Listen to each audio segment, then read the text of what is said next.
Welcome back to season 2 of the Truth and Freedom podcast, where awakening begins with asking the question most people are afraid to ask. I'm your host, Dr. Dan Amzallag, and this is not just another podcast. This is a journey into awareness, courage, and truth. Now, in today's episode, we will discuss the topic of escaping the victim mentality trap. Now, there's a moment in every person's life where pain becomes identity, when disappointment, rejection, or betrayal stops being just a chapter and start becoming the story we tell ourselves about who we are. That's the birth of the victim mentality. The subtle but powerful belief that life happens to us, not through us. We all go through struggle, we all face injustice, and we all carry scars that we didn't deserve. But there's a difference between being victim of a circumstance and living as one. The first is an event. The second is a lifestyle. And the longer we hold on to that identity, the harder it becomes to see our power. Victimhood can feel comfortable because it gives us a narrative that explains our pain. It tells us, you're like this because of what they did. It gives us a sense of righteousness, even control. Because if we can label ourselves as the wrong one, then we never have to risk the vulnerability of change. But the truth is, the longer we stay in that mindset, the smaller our world becomes. Now, every situation begins to confirm the same story, that people can't be trusted, that life is unfair, that happiness is something reserved for others. The mind starts searching for proof of its own limitation, and it always finds it. Now, I've met so many people who aren't even aware that they're falling into that trap. They'll say things like, nothing ever works for me, or people always let me down. And they believe it because the brain, once programmed to focus on injustice, filters everything through that lens. Now, that's the cruel irony of the victim mindset. It becomes self-fulfilling. The more you see yourself as powerless, the less power you believe you have.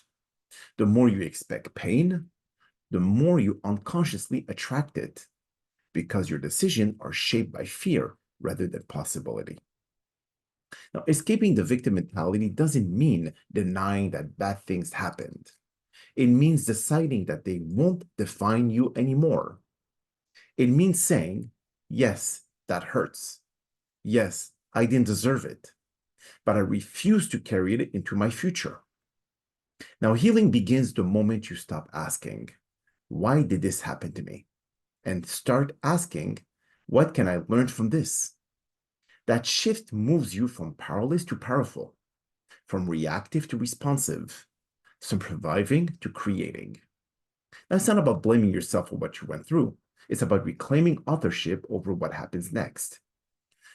Now, the victim mindset is seductive because it asks nothing of you but sympathy. Growth, on the other hand, demands accountability. It asks you to look at your patterns, your choices, your boundaries, your reactions, not with shame, but with curiosity. Now, when you realize that you can rewrite your narrative, you begin to see the world differently. You stop waiting for someone to rescue you and start becoming the person you rescue yourself. You begin to understand that forgiveness isn't letting others off the hook. It's setting yourself free from the hook you've been having on. Now, think of it this way. Pain is inevitable, but suffering is optional. Life will challenge you. That's a given. That's a fact. But how long you choose to dwell in that pain, how long you replay that story, that's a choice. And choice is where your power lives.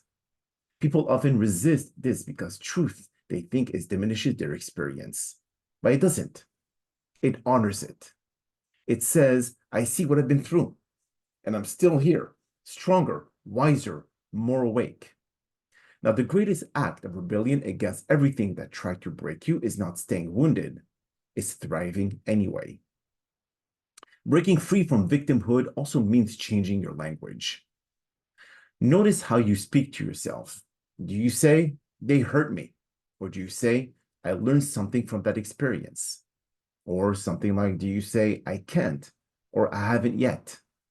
Words carries vibration. They reinforce identity. And every time you repeat a disempowering story, you're casting a spell on your own future. But every time you choose empowering language, you're rewiring your brain for resilience. The shift may seem small, but it transforms everything. Now, sometimes people hold onto the victim mindset because it keeps them connected to others, to sympathy, attention, or even community. Letting go can feel lonely at first because not everyone wants to see you rise. Some people are comfortable when you're broken. It makes them feel safe in their own stagnation.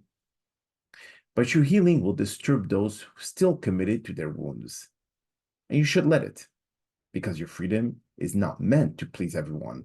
It's meant to liberate you. Now, the more you step into empowerment, the less you'll need validation. The stories you once repeated for comfort will start to lose their emotional charge. You'll notice that situation which once triggered you now barely move you. That's when you'll know you truly begin to heal, when peace feels more familiar than pain. And from that space, you begin to attract different experiences.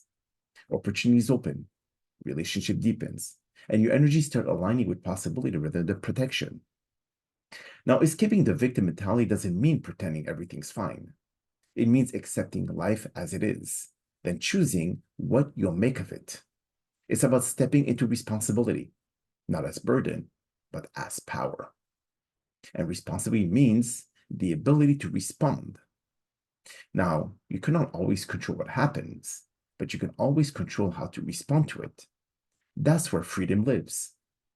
So the next time you find yourself saying, I can't believe this is happening to me, just pause for a minute, take a deep breath, and ask yourself, what if it's happening for me? What if this moment, as uncomfortable as it is the very thing I need to become who I'm meant to be? That one question can turn pain into purpose. Is the difference between living it as a victim of your story or the author of your next chapter. Freedom doesn't come when everything goes your way. It comes when you realize that no matter what happens, you can handle it. That's the ultimate release. Knowing that life doesn't owe you fairness, but you owe yourself growth. Now you stop needing to prove how much you've suffered, and instead, you start showing how much you've transformed. That's when you stop identifying with the wound. You finally make room for the warrior. And that's when you understand the real meaning of truth and freedom.